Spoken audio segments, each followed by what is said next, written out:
날마다 쓰는 나의 신앙일기 TV 데일리 큐티 남은향기입니다. 오늘은 스가랴 9장 1절부터 8절을 묵상하겠습니다.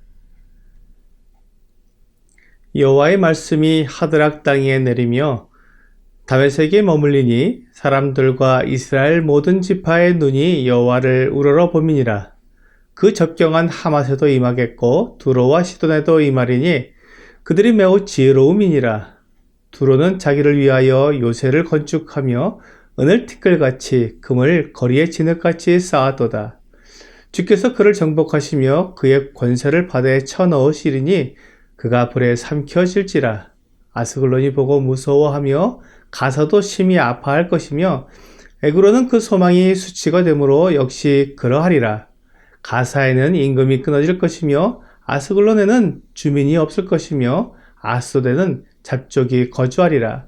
내가 블레셋 사람의 교만을 끊고 그의 입에서 그의 피를 그의 입 사이에서 그 가증한 것을 제거하리니 그들도 남아서 우리 하나님께로 돌아와서 유다의 한 지도자같이 되겠고 에그로는 여부수 사람같이 되리라.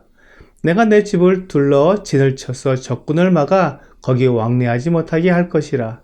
포악한 자가 다시는 그 지경으로 지나가지 못하리니 이는 내가 눈으로 친히 봄이니라. 유다 백성들에게 복을 주시고 소망을 가지게 하신 하나님께서 유다 주변 나라들에 대한 심판을 말씀하셨습니다. 이 두려운 경고와 심판을 통해 사람들과 이스라엘 모든 지파 사람들이 하나님 여호와를 우러러보게 되었습니다. 하나님께서 유다 주변의 강대한 나라들이 유다를 괴롭히지 못하도록 보호하시고 심판하시는 것을 보았기 때문입니다. 하나님께서 일하시는 것을 경험한 사람들은 이와 같이 하나님을 경외하게 됩니다. 하드락 땅은 시리아 지역입니다. 그리고 시리아의 수도가 다메섹입니다. 그런데 이 시리아 땅에 하나님의 심판이 임하겠고 그와 접경한 하맛과 두로와 시돈에도 임할 것이라고 말씀하셨습니다. 이렇게 시리아와 하맛, 두로와 시돈까지 점령한 왕이 있습니다. 유명한 알렉산더 대왕입니다. 시리아를 점령한 왕은 여럿이 있었지만 두로까지 점령한 왕은 없었습니다. 바벨론의 느부갓네살 왕도 두로를 여러 번 공격했지만 번번이 실패했습니다. 그런데 주전 333년에 알렉산더 대왕이 두로를 공격하여 점령하는 데 성공했습니다. 두로는 육지와 섬 두 곳에 성을 쌓고 강력한 해상 군대를 통해 육지를 점령한 군대를 섬을 중심으로 해상 군대가 재차 공격하는 형식으로 많은 나라들을 무찔렀는데 알렉산더 대왕은 육지에 있는 두로 성을 점령한 후에 그 성의 모든 것을 다 무너뜨리고 그 잔해를 바다에 쓸어 넣어 섬에까지 닿는 뚝을 쌓았습니다. 육지와 섬이 뚝으로 연결되자 더 이상 두로의 해상 군대가 손을 쓸 수 없었습니다. 알렉산더 대왕의 강력한 군대가 섬에 있는 두로성을 쳐서 점령하게 되었습니다. 두로가 얼마나 강한 나라였든지 은을 티끌같이 금을 거리에 진흙같이 쌓았다고 말씀하고 있습니다.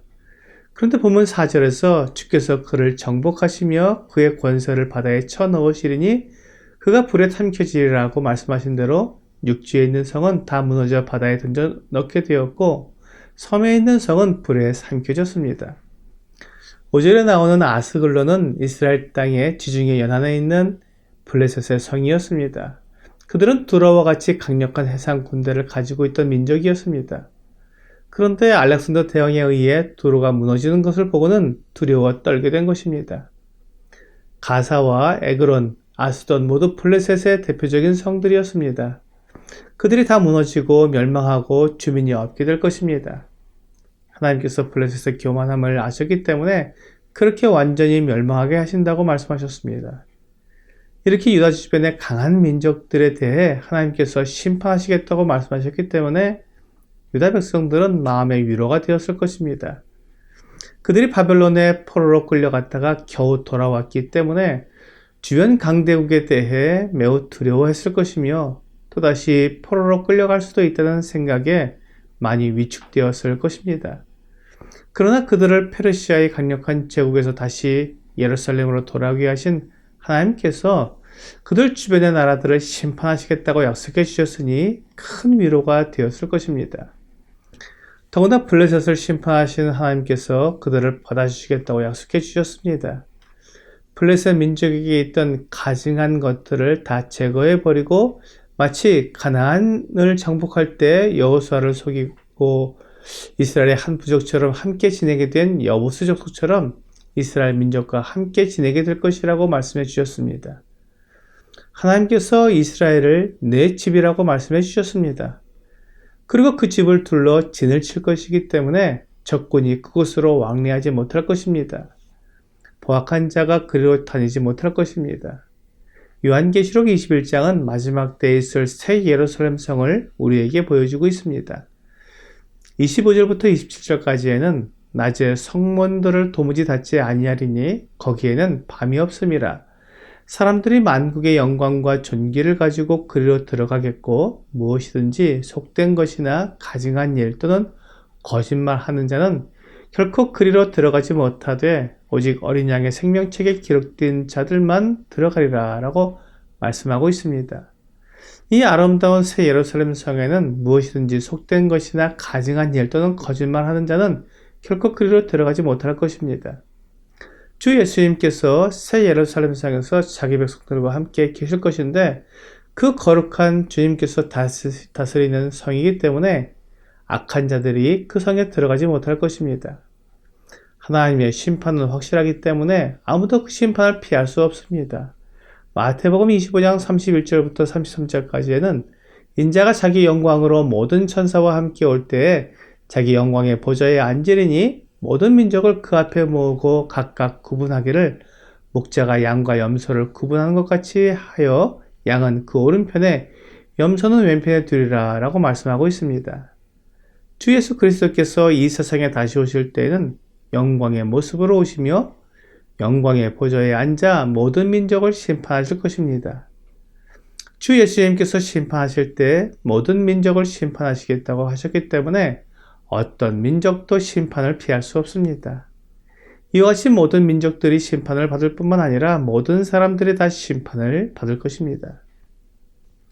히브리서 9장 27절은 한 번 죽는 것은 사람에게 정해진 것이요 그 후에는 심판이 있으리니 라고 분명히 말씀하고 있습니다. 사람들은 심판을 두려워하며 피하고 싶어 하지만 하나님은 모든 사람을 그들이 행한 대로 심판하실 것입니다.